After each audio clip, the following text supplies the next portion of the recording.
이 시간에는 로마서 12장 14절부터 21절 말씀까지 읽었습니다. 로마서 58번째 시간입니다. 이 로마서는 바울이 로마에 있는 그리스도인들에게 쓴 편지잖아요. 우리가 바울이 쓴 편지를 바울서신이라 그러는데, 이 바울서신을 읽어보면 공통적인 특징이 있어요. 뭐냐 하면 앞에서 바울이 자기를 소개하면서 자기 스스로를 사도라고 강조합니다. 예수 그리스도의 사도된 나 바울은 사도를 강조해요. 왜 그러느냐? 바울 당시에 바울에게 네가 무슨 사도냐고 사람들이 따지는 사람들이 많았어요. 왜냐하면 사도가 되려면 두 가지 특징이 있어야 돼요. 첫째, 예수님과 공생애를 같이 보냈어야 돼요. 그 다음에 두 번째로 예수님의 부활을 직접 목격한 증인이어야 돼요. 그런데 많은 사람들이 바울에게 너는 예수를 보지도 못했잖냐? 또 너는 예수 믿는 사람들을 죽이러 다니지 않았냐? 근데 네가 언제 예수로부터 사도로 부르심을 받았다 그러는 거냐? 그러면서 따져요. 그런데 중요한 것은 바울이 이렇게 많은 사람들로부터 사도가 아니라고 공격을 받았기 때문에 더욱더 바울은 어떻습니까? 사도로서의 언행과 덕목을 지키고자 끊임없이 자기 자신을 가꾸어 갈 수 있었어요. 그래서 바울은 자기를 핍박하고 박해하는 사람들을 저주하지 않았습니다. 오늘 본문 16절 상반절을 보면 서로 마음을 같이하며 이런 말씀이 나와요. 서로 마음을 같이하며. 이 말씀의 원뜻이 뭐냐 하면 서로 마음의 조화를 이룬다는 거예요. 예를 들어 볼까요? 자동차에서 제가 생각하기에 자동차에서 가장 수고하는 부분은 바퀴일 겁니다. 자동차 전체 무게를 다 받쳐야 돼요. 그리고 직접 땅에 닿아서 굴러가야 됩니다. 어쩔 때는 거친 자갈길을 굴러가야 돼요. 어쩔 때는 물이 텀벙텀벙한 곳도 굴러가야 돼요. 때로는 못을 밟아가지고 펑크가 나기도 해요. 그러니까 이 자동차 안에서 이 바퀴가 하는 일이 제일 힘들어요. 그런데 이렇게 제일 수고하고 애쓰는 바퀴를 도와주지는 못할 망정 시도 때도 없이 어떻게 해요? 브레이크가 못 가게 막아요. 힘들어 죽겠는데. 그러니까 이 바퀴에게 있어서는 이 브레이크가 뭐예요? 핍박이고 고통일 수가 있어요. 그런데 여러분, 이 자동차를 만들거나 자동차를 타는 사람들의 입장에서 보면 이 브레이크와 바퀴가 뭡니까? 조화를 이루는 거예요. 만약 여러분 자동차에 브레이크가 들지 않는다면 어떻게 될까요? 그 자동차는 그 순간부터 흉기가 돼요. 그렇죠? 어딘가에 부딪혀서 누군가를 다치게 하거나 죽게 하거나 또는 부수고 나서야 멈출 수 있기 때문에 그래요. 그러나 브레이크가 때를 맞추어서 바퀴를 갖다가 제동을 걸어주고 제어해주기 때문에 비로소 문명의 이기가 될 수 있는 거예요. 이렇게 볼 때 전체적인 시각으로 볼 때에 이 바퀴에 달려있는 브레이크는 핍박일 수가 없어요. 이 조화를 깨달은 사람은 나머지 본문 16절에 이 고백을 하게 됩니다. 그 다음에 볼까요? 시작. 높은 데 마음을 두지 말고 도리어 낮은 데 처하며 스스로 지혜 있는 채 하지 말라. 사람과 사람과의 관계에서도 마찬가지예요. 하나님의 이 신비스러운 조화를 인정하고 수용하면 때로는 나를 힘들게 하는 사람이 있지 않겠습니까? 나를 힘들게 하는 사람이 있지만 내가 그 사람 때문에 하나님 앞에서 좀 더 기도하게 되고 좀 더 나를 돌아보게 된다면 커다랗게 볼 때에는 하나님의 섭리 안에서 그 사람의 역할이 참 중요한 거예요. 우리는 흔히 예를 들어서 이순식 집사님 그러면 이순식 집사님이 내 앞에서의 이순식 집사님만 보고 어떻게 해요? 좋다 나쁘다를 판단해요. 그렇죠? 그런데 자 보세요. 다른 사람들 앞에서 아무리 좋은 사람이라도 내 앞에서 나쁘면 그 사람은 나쁜 사람이에요. 근데 다른 사람들 앞에서 아무리 나쁜 사람이라도 나한테 잘하면 좋은 사람이에요. 그런데 나한테 하는 그 부분은 아주 극히 일부분이에요. 그렇죠? 그 극히 일부분을 가지고 그 사람이 좋은 사람이다 나쁜 사람이다 판단할 수 없다 이 말이에요. 그 사람은 나 외에도 만나는 사람들이 많아요. 그런데 이상하죠? 나는 나쁜 사람이라고 생각했는데 다른 사람들은 다 좋대요. 그러면 누구에게 문제가 있는 거예요? 나에게 문제가 있는 거예요. 응? 내가 그 사람에게 뭔가를 잘못하고 있다는 뜻이죠. 자, 나를 힘들게 하는 사람이라 그래서 이 세상 사람들, 다른 사람들에게 다 힘들게 하지는 않습니다. 나는 힘들게 하지만 다른 사람들과의 좋은 관계를 맺고 있다면 문제는 나에게 있는 거죠. 그러므로 내가 불편하다 그래서 사람과의 관계를 쉽게 단절하고 안 보고 살고 그건 하나님의 뜻이 아니에요. 예. 자, 본문 17절 보겠습니다. 시작. 아무에게도 악을 악으로 갚지 말고 모든 사람 앞에서 선한 일을 도모하라. 여러분 여기서 강조하는 두 단어가 뭐냐면 아무에게도와 모든 사람이에요. 그 누구에게도 절대로 악을 악으로 갚지 말고 모든 사람에게 선을 행하라는 거예요. 여러분 우리가 모든 사람에게 어떻게 선을 행할 수 있겠어요? 한꺼번에는 안 돼요. 그런데 내가 예를 들어서 A라는 사람이 나를 참 힘들게 했는데 내가 그 사람을 위해서 진정으로 기도하고 그 사람의 감정을 갖다가 수용해서 저 사람이 왜 저렇게밖에 행동할 수 없을까를 이해하고 또 그 사람의 좋은 장점을 발견하면서 그를 이해하려고 애쓰면서 잘못이 나에게 있는 것도 있구나 그러면서 나의 잘못을 갖다가 고쳐가면 어떻게 돼요? 그 사람과의 관계가 조금씩 회복이 되는 거예요. 그런데 A라는 사람과의 관계가 회복되는 경험을 하잖아요. 그 다음에는 어떤 기대를 가지게 됩니까? B라는 사람과 또 C라는 사람과도 관계가 좋아질 수 있는 결과를 낼 수 있겠구나. 왜? A라는 사람과 경험을 해봤잖아요. 그래서 사람과의 관계에서는 한 사람과의 관계만이라도 하나님의 말씀대로 한번 해보는 게 중요해요.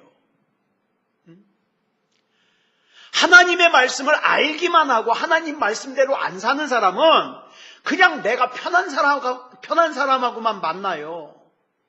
그런데 하나님의 말씀은 우리에게 뭐라 그래요? 모든 사람과 화목하라 그러잖아요. 내가 하나님의 말씀대로 행해 나가면 시간이 걸릴지 몰라요. 시간은 많이 걸릴지 몰라요. 시간 문제예요.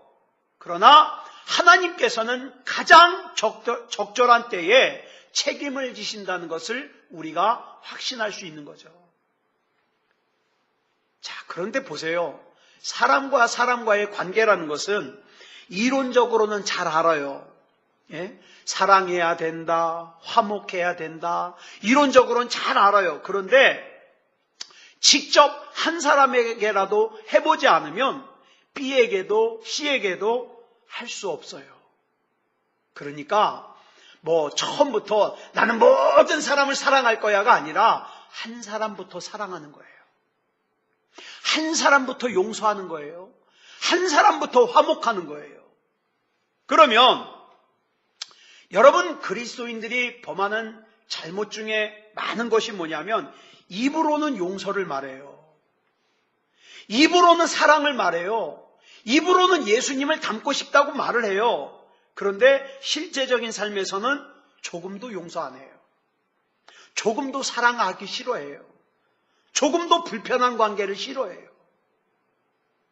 그러면서 하나님 앞에는 무조건적인 사랑을 받기를 원해요. 이게 무슨 신보겠어요? 그러므로 단 한 번이라도 하나님의 말씀을 내 삶에 적용해서 확인해 볼 때 우리는 또 다른 누군가 B라는 사람과 또 C라는 사람을 그 같은 방법으로 대하면서 그 속에서 역사하시는 하나님의 은총을 경험할 수 있겠죠. 그러면 예수 믿는 사람이 욕먹을 일이 없어요. 그래서 본문 18절에 보니까 뭐라고 명령하고 있습니까? 시작! 할 수 있거든 너희로서는 모든 사람과 더불어 화목하라.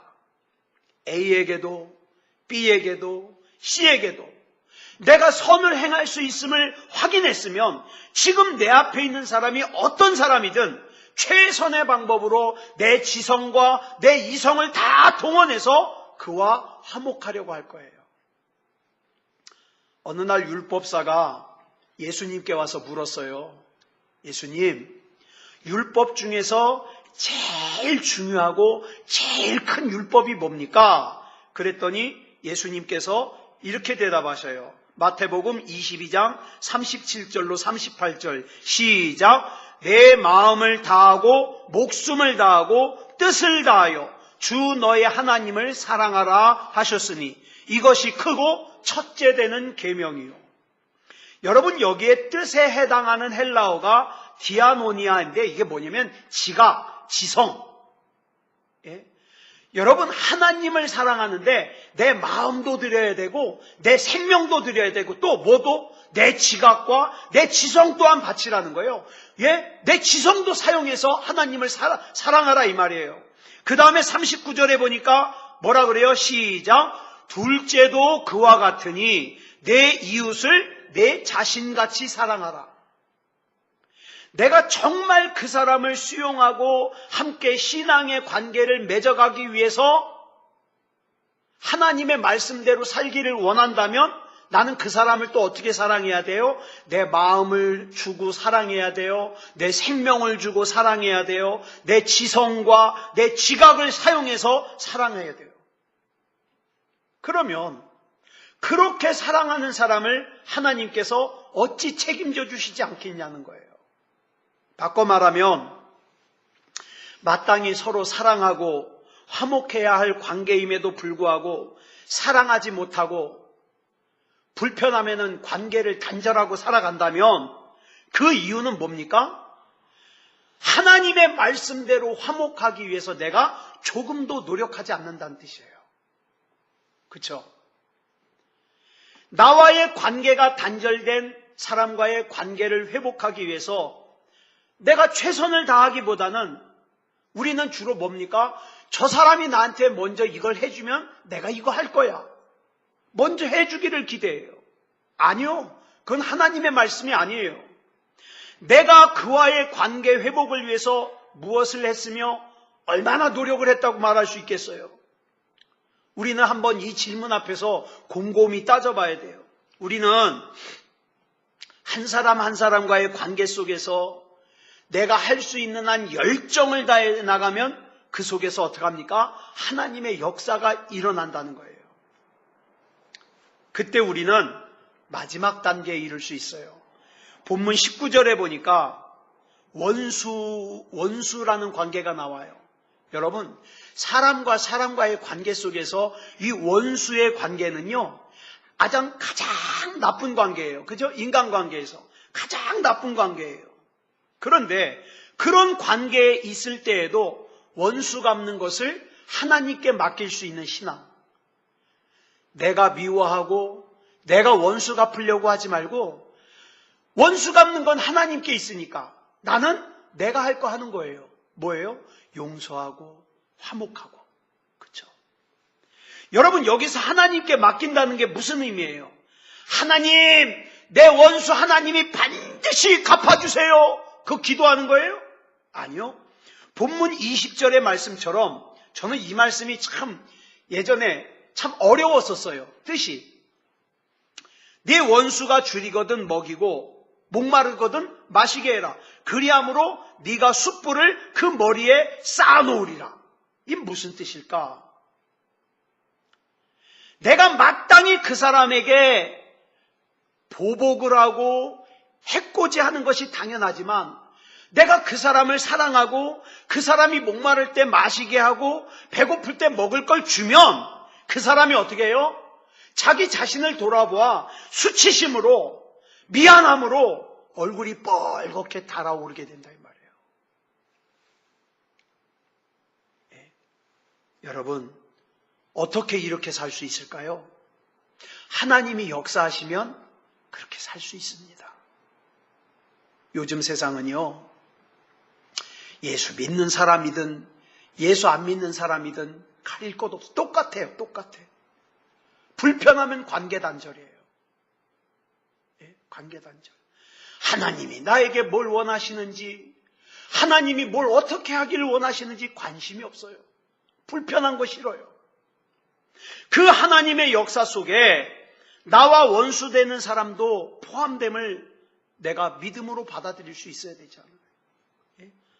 여러분, 악을 악으로 갚는 것은 너무 쉬워요. 그 예수 안 믿는 사람들도 해요. 미운 사람을 미워하는 것 역시 쉬워요. 그러나 이건 그리스도의 방법이 아니라는 거예요. 그리스도의 위대하심은 가장 악한 것을 가장 선한 것으로 갚았다는 거예요. 예수님께서 자기를 창을 찌르고 못을 박는 그 사람들을 뭐라 그래? 어떻게 해요? 하나님 앞에 기도하잖아요. 저 사람들이 잘 모르고 하는 것이니까 용서해달라고. 용서하는 거예요. 용서해달라고. 사랑의 극치가 뭐냐? 정말 예수님의 사랑을 조금이라도 닮아가는 게 뭐냐? 내가 도저히 용서할 수 없을 것 같은 사람을 용서하는 거예요. 예수님께서 우리에게 가르쳐 주신 기도가 있죠. 우리 주기도문이라고 하는데 마태복음 6장 9절을 보면 예수님이 이렇게 말씀하셔요. 너희는 이렇게 기도하라. 기도를 가르쳐 주셔요. 그러면서 12절에서 이렇게 말씀하십니다. 우리가 우리에게 죄 지은 자를 사하여 준 것 같이 우리 죄를 사하여 주시옵고. 여러분, 주님께 내 죄를 용서해달라고 기도할 수 있으려면 먼저 뭐 해야 된다고요? 내가 다른 사람의 죄를 먼저 용서할 수 있어야 된다고요. 왜 이것이 주기도문의 핵심인지 아십니까? 주기도문이 13절에서 끝나요.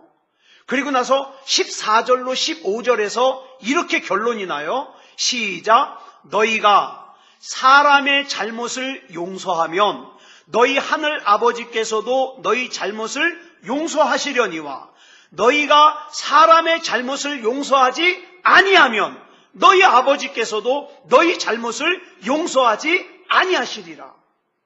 여러분, 그래서 우리가 매일 기도해야 되는 이유가 뭔지 아세요?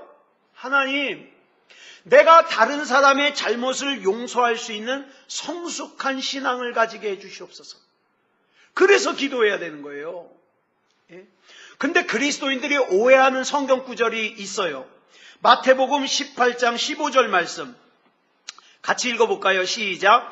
내 형제가 죄를 범하거든 가서 너와 그 사람과만 상대하여 권고하라. 만일 들으면 네가 내 형제를 얻은 것이요. 이 말씀은 형제가 한 번만 죄를 범하는 경우가 아니라 거듭 죄를 범하는 경우를 두고 하신 말씀이에요. 거듭 같은 죄를 자꾸 범하면 가서 권면해 주라 말이에요. 그래서 그 권면을 갖다가 그 형제가 듣고 고치면 좋지만 만약에 듣지 않고 똑같은 죄를 또 저지르면 그 다음 16절 보겠습니다. 줄친 것만 시작. 한두 사람을 데리고 가서 두세 증인의 입으로 말마다 확증하게 하라. 이 말씀의 뜻은 여러 사람 알게 하라는 뜻이 아니라 지금 이 형제가 잘못하고 있다는 것을 나만 그렇게 생각하는가 아니면 다른 사람도 그렇게 생각하는가 그걸 알고자 하는 거예요. 그래서 그 다른 사람들도 동일하게 그렇게 생각하고 있으면 그걸로 다시 한번 확인해 주라는 거예요. 확인해. 그런데도 또 말을 안 들어요. 그러면 17절 보겠습니다. 줄친 것만 시작. 교회의 말하고 교회의 말도 듣지 않거든 이방인과 세리와 같이 여기라. 자, 보세요. 한 사람의 말도 듣지 않고 두세 사람의 말을 했는데도 듣지 않고 교회에 얘기했는데도 듣지 않으면 어떻게 해라? 이방인과 세리같이 여겨라. 그래서 어떤 사람들은 이걸 이렇게 해석을 해요. 자, 교회 얘기를 했는데 말을 듣지 않으면 출교를 시키고 아예 다 잘라버려라. 관계를 다 잘라버려라. 이렇게 해석을 한대. 그게 아니에요. 만약에 그렇게 해석이 되면 뒤에 나오는 말씀과 모순이 돼요. 뒤에 볼까요? 21절로 22절에 보니까 주님과 베드로가 대화를 하십니다. 시작. 그때에 베드로가 나와 이르되 주여 형제가 내게 죄를 범하면 몇 번이나 용서하여 주리이까? 7번까지 하오리이까? 예수께서 이르시되 내게 이르노니 7번뿐 아니라 7번을 70번까지라도 할지니라. 주님께서 하신 말씀은 잘못을 범한 형제를 내가 할 수 있는 한 무제한으로 용서해 주라는 거예요. 끝까지 용서해 주라는 거예요. 예? 그런데 왜 아까 여기서 그러면 교회에 얘기했는데도 말을 듣지 않으면 이방인과 세리같이 여기라 그랬는가? 이거는 포기하고 벌 주고 관계를 끊어버리라는 얘기가 아니라 여러분 성경 읽으셨으니까 알잖아요. 예수님께서 세리를 얘기하고 이방인을 얘기하고 창기를 이야기하실 때는 언제나 이 사람들이 무슨 대상이에요? 저주의 대상이에요? 버려야 될 대상이에요? 아니요. 성경에 보니까 긍휼히 여겨야 될 대상이에요. 그러니까 3번 정도 권면했음에도 말을 듣지 않으면 무조건 용서해 주고 불쌍히 여기라는 거예요. 불쌍히 여기라. 예? 그가 바로 서지 않더라도 7번씩 70번 넘어 무조건 용서해 주라는 거예요. 그런데 이제 문제가 있어요. 개인적인 문제라면 몇 번씩이라도 용서를 해줄 수 있는데 이 사람이 같은 잘못을 계속 범하면서 어떻게 해요? 공동체에 피해를 입혀요. 공동체에. 그러면 어떻게 해야 되느냐? 이 답도 주님께서 주신 말씀 속에 들어있어요. 세리와 이방인처럼 여기라는 말씀의 뜻은 뭐냐면 용서는 해주지만 그에게 유대인으로서의 그 일들은 맡기지 마라. 그리스도인으로서의 일은 맡기지 마라. 이 말이에요. 자, 세리나 창기나 이방인에게는 주님께서 일은 맡기지 않으세요. 그들에게 무슨 전도하는 일을 맡기셨어요? 뭘 맡기셨어요? 아니요. 그냥 용서하고 사랑해 주시고 긍휼히 여겨주셨지 일을 맡기지 않았어요. 일은 어떤 사람에게 맡기냐? 회개하고 돌아온 사람에게 일을 맡기는 거예요. 그래서 우리가 기억해야 될 것은 사람을 포기하면 안 된다. 사람. 참 무서운 일이에요. 사람과의 관계를 갖다가 무슨 무 자르듯이 탁 잘라버리는 이거는 하나님의 뜻이 아니에요. 주님께서 마태복음 18장 18절에서 이렇게 말씀하셨어요. 같이 읽겠습니다. 시작. 진실로 너희에게 이르노니 무엇이든지 너희가 땅에서 매면 하늘에서도 매일 것이요 무엇이든지 땅에서 풀면 하늘에서도 풀리리라. 무슨 뜻일까요? 내가 이 땅에서 난 절대 용서 못해 그러고 웅크리고 있고 묻고 있고 매고 있으면 하늘에서도 매여요. 그러나 이 땅에서 풀면 하늘에서도 풀려요. 아주 중요한 말씀이에요. 우리가 하고자 하는 대로 하나님께서 역사해 주신다 이 말이에요. 이 같은 말씀이 성경에 딱 2번 나와요. 나머지 한 곳은 베드로가 예수님께 마태복음 16장 16절에서 이렇게 신앙 고백하잖아요. 시작.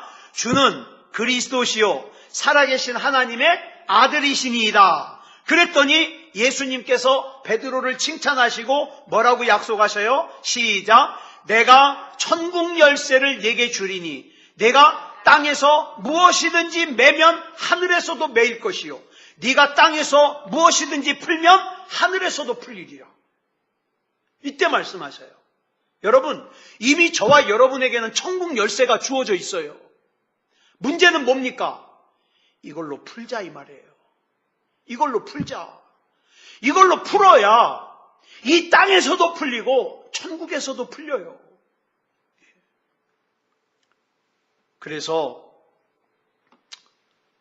우리는 절대 사람을 포기하지 말고 끝까지 긍휼히 여기고 용서할 때 바로 이런 복이, 이런 능력이 이루어지는 거예요. 그래서 저는 큰 일이 있을 때마다 항상 우리 식구에게 조심시켜요. 나쁜 생각하지 마라. 섭섭한 마음 가지지 마라. 누구 흉보지 마라. 왜? 우리는 부지런히 여기서 풀어야 돼요. 왜? 기도해야 되거든. 중요한 기도 제목이 있거든요. 하나님의 뜻이 궁극적으로 어디에 있느냐? 사람을 살리는 데 있어요. 사람을 살리고자 하는 사람은 하나님께서 그 사람에게 뭘 주시든지 그 사람은 그거 뭐에다 써요? 사람 살리는 데 써요. 그런데 마음속에 섭섭함이 충만하고 미움이 충만하고 그 다음에 원망 이런 게 가득하면 하나님이 뭘 주시면 그거 가지고 뭐에다 써요? 원수 갖고 죽이는 데 쓸 수 있잖아요. 하나님이 그걸 주실 수가 있냐고요. 그래서 다음 구절인 마태복음 18장 19절로 20절에서 이렇게 말씀하십니다. 시작. 진실로 다시 너희에게 이르노니 너희 중에 두 사람이 땅에서 합심하여 무엇이든지 구하면 하늘에 계신 내 아버지께서 그들을 위하여 이루게 하시리라. 두세 사람이 내 이름으로 모인 곳에는 나도 그들 중에 있느니라. 많은 사람들이 이 구절만 따로 떼어놓고 생각하는데 여러분 이 말씀이 아까 앞에서 우리가 나눈 말씀 뒤에 나온다는 걸 생각해 보자고요. 그러면 이 두 사람이 땅에서 합심하려면 어떻게 해야 돼요? 맺힌 것들이 풀어져야 돼요. 그렇죠? 그러니까 이 땅에서 합심하여 맺힌 것들을 풀어내니까 어디에서 풀려요? 하늘에서 풀려요. 하늘에서. 그러자 베드로가 도대체 몇 번이나 용서해주면 됐냐고 물어봤더니 예수님께서 뭐라 그러세요? 7번 정도가 아니라 7번씩 70번이라도 용서해주라는 거예요. 전에 말씀드렸죠? 유대인들에게는 이 7이라는 숫자가 완전수기 때문에 7번에 70번은 뭡니까? 그거는 완전히 용서하라는 거예요. 한도 끝도 없이. 그러면서 우리가 그렇게 다른 사람을 용서해 주어야 되는 이유를 또 이렇게 비유로, 친절하게 비유로 말씀해 주셔요. 그 비유 가운데 뭐라고 말씀하시냐면 우리가 하나님으로부터 죄를 용서받은 것은 돈으로 치면 1만 달란트예요. 1만 달란트. 자, 1만 달란트가 얼마냐? 1달란트는 6천 데나리온이에요. 6천 데나리온인데 1데나리온은 남자 장정이 하루 품삯이에요. 그런데 1만 달란트니까 1만 곱하기 6천 그래가지고 365로 나누니까 얼마 동안 일해야지 벌 수 있는 돈이냐? 16만 4천 년. 일당이 16만 4천 년 동안 한 푼도 안 쓰고 매일 일하고서 벌어서 쟁여놔야 그 빚을 갚아요. 말이 돼요? 그런데 그 사람에게 또 빚진 사람이 나오죠. 여러분, 사람이 사람에게 진 빚은 많아봐야 얼마예요?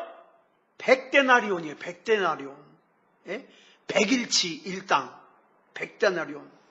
그러니까 잘 보세요. 내가 주님으로부터 용서받은 6천만 데나리온, 6천만 데나리온인데 어떤 사람이 나에게 잘못한 것은 그 사람이 아주 잘못했어도 100데나리온이에요.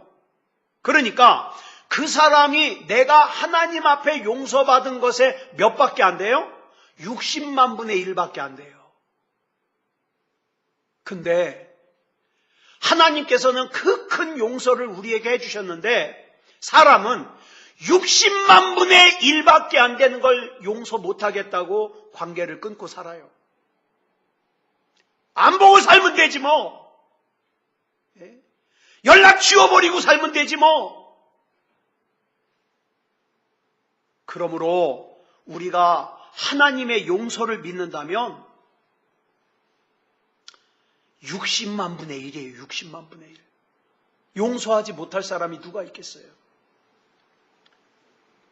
우리가 원수까지 사랑해야 되는 것은 그냥 공식이라서가 아니라 내가 하나님 앞에 용서받은 사랑이 이렇게 크니까 난 지옥에 갈 수밖에 없는 사람인데, 나는 영원히 죽을 수밖에 없는 사람인데 하나님께서 그런 나를 용서해 주셨는데 내가 용서 못할 사람이 누가 있겠냐 이 말이죠. 여러분, 사울 왕이 다윗을 죽이려고 10년을 쫓아다녔어요. 군사를 이끌고. 다윗의 입장에서 보면 사울은 원수예요. 사울만 죽이면 편해요. 도망 다닐 필요가 없어요. 그런데 그 원수인 사울이 사울을 죽일 수 있는 기회가 여러 번 있었어요. 여러 번. 그럼에도 불구하고 어떻게 해요? 다윗이 사울을 용서해요. 용서해요. 왜요? 다윗은 알거든요. 내가 받은 하나님의 사랑이 얼마나 큰지를 알거든요. 그러니까 사울을 용서할 수 있었던 거예요. 한 번은 다윗의 아들 압살롬이 반역을 일으켰어요. 얼마나 큰 반역을 일으켰는지 성을 뺏어가지고 아버지가 새벽에 맨발로 도망갔어요. 아버지를 모시던 첩들이요, 성벽 위에서 보란듯이 압살롬에게 강간을 당했어요. 따지고 보면 엄마 아니에요, 엄마? 그쵸? 강간을 당했어요. 그런데 그 아들을 요압 장군이 죽이러 가니까 요압에게 신신부탁합니다. 제발 죽이지만 말아달라고. 근데 요압이 불순종해서 죽였어요. 그랬더니 다윗이 통곡을 하죠. 내 아들 압살롬아, 압살롬아. 하나님의 마음을 품고 용서했기 때문에 그럴 수 있었던 거예요. 사랑하는 여러분, 우리가 단순히 교회만 다니는 사람이 아니라 내가 정말 하나님을 믿고 내가 하나님의 성품을 닮아가기로 애쓰고 노력한다면 이 속에 뭐가 있어야 당연합니까? 그 사랑이 있어야 당연합니다. 용서가 있어야 당연합니다. 그래서 하나님께서는 그 다윗과 함께 해주셔서 다윗이 죽은 지 지금 3000년이 지났는데 지금도 이스라엘의 국기 안에는 뭐가 있어요? 다윗을 상징하는 별이 국기 안에 있어요. 사랑하는 여러분, 어차피 이 세상에 태어나서 저와 여러분이 살다가 이 세상을 떠나야 되는데 이 세상을 사는 저와 여러분의 인생을 좀 더 아름답게 꾸미고 싶지 않습니까? 그렇다면 하나님의 사랑으로 사랑하면서 삽시다. 하나님의 사랑으로 용서하면서 삽시다. 그럼으로써 어느 곳에 있든지 하나님께서 함께하고 계심을 경험하며 그럴 때 내 사랑이 거짓없는 사랑이 되는 거예요. 내 신앙이 거짓없는 신앙이 되는 거예요.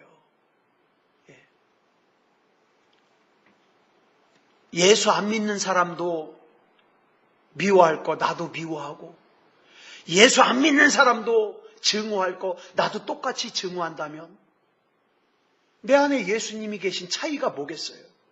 없잖아요. 그래서 오늘 본문 말씀에서는 우리가 예수 그리스도의 보혈로 구원받은 그리스도인으로서 마땅히 어떻게 살아야 되느냐? 사랑하면서 살자. 용서하면서 살자. 이것을 오늘 본문 말씀에 강조하고 있는 거예요. 그렇게 예수 그리스도의 사랑으로 사랑하면서 예수 그리스도의 사랑으로 용서하면서 이 땅에서 맺힌 것을 풀어낸 사람이 두세 사람이 내 이름으로 모인 곳에는 나도 그들 중에 있다. 그 사람들이 기도하는 것은 하늘에서 응답된다. 그래서 우리가 하나님의 뜻대로 사는 것이 중요한 겁니다. 아무쪼록 우리 주님 안에서 이러한 주님의 뜻을 이루는 저와 여러분이 되기를 그리스도 예수님의 이름으로 축복합니다. 기도하겠습니다. 사랑의 아버지 하나님, 감사합니다. 우리를 하나님의 자녀 삼아 주시고 세상의 금액으로 계산할 수 없는 큰 사랑을 베풀어 주셔서 천국 백성이 되게 하시고 하나님을 예배하는 예배자가 되게 해주시니 감사합니다. 그러나 우리는 많은 순간에 나에게 잘못한 100데나리온을 용서하지 못해서 관계를 단절하고 끊고 살 때가 많았습니다. 그러나 이제는 이 말씀을 통해서 깨달았으니 이 땅에서 매이면 하늘에서도 매이고 이 땅에서 풀면 하늘에서도 풀리니 하나님, 하나님의 사랑으로 이 땅에서 풀어내는 삶을 살게 해 주시옵소서. 그렇게 풀어낸 사람들이 두세 사람이 주의 이름으로 모여 기도할 때에 우리 주님께서 그 자리에 함께 계시며 기적이 나타나고 능력이 나타나고 역사하신다고 약속해 주셨사오니 우리 그 믿음대로 살 수 있도록 인도해 주시옵소서. 모든 것을 우리 주님 앞에 맡겨드리오며 그리스도 예수님의 이름으로 간절히 기도드렸사옵나이다. 아멘.